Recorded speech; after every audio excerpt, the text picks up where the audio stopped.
Dear audience, please put your hands together to welcome our esteemed guest, Dr. Venka Purushothaman. I'm really, excited to be here.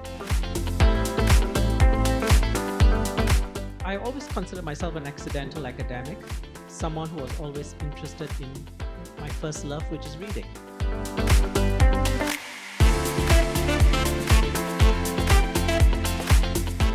I think this is an important lesson. First of all, the humanities and the arts are all pervasive in society. It's all around you. We have all come through COVID, all right? In many forms, we have developed new rituals.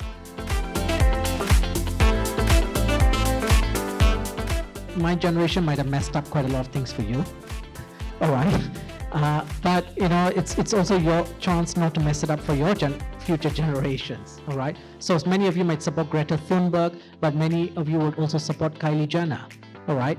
So you've got the two sides of the coin, correct? One is about consumerism, the other one is about saving the world. So where is your balance? And this is the spectrum within which we all live in, and we all need to come together, and you will find your own voice in this space. Thank you.